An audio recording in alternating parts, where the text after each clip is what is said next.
Welcome to t-driver.com, and today we will be covering some tips that will help you with the zero crazy observations. Most of you all will be doing your observations at school student parking lots. If your school doesn't have a student parking lot, try selecting a location in your school with a lot of student traffic. A good place to be is near a signal or stop sign. This way, they will be stopped for a while, giving you the chance to check out every single person in the car. Once you have selected an observation location, make sure you are out of harm's way from vehicles, pedestrians, and bicycles. Wear a safety vest or bright clothing. Make sure you pick an area with a good open view of traffic, free from any obstructions like trees or signs. And if possible, stand on a curb so you can easily look down or into the vehicle for your observation. For more accuracy in your documentation, make sure to immediately document each vehicle you observe one at a time. Don't memorize or document later. Always try to work in teams. This will make counting and documenting a whole lot easier.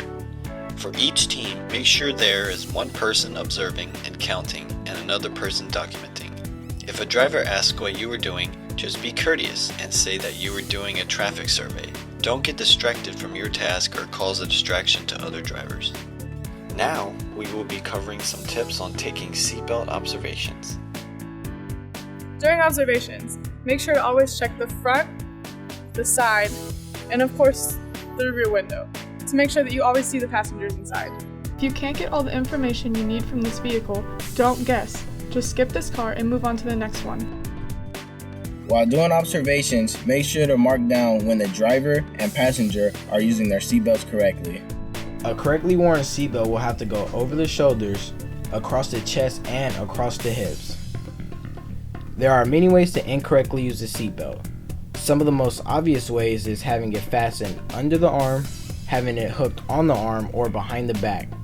On the observation form, count all incorrect use of seatbelts as no seatbelts.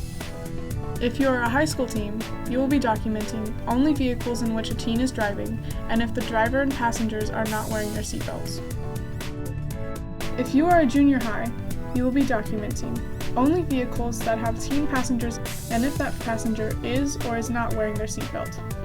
Lastly, to qualify for your TDS cut points and a pizza party for your team, don't forget to send in your pre- and post-observations by the deadline. If you need any more help or information about the program, contact your local Teens in the Driver's Seat representative. Good luck!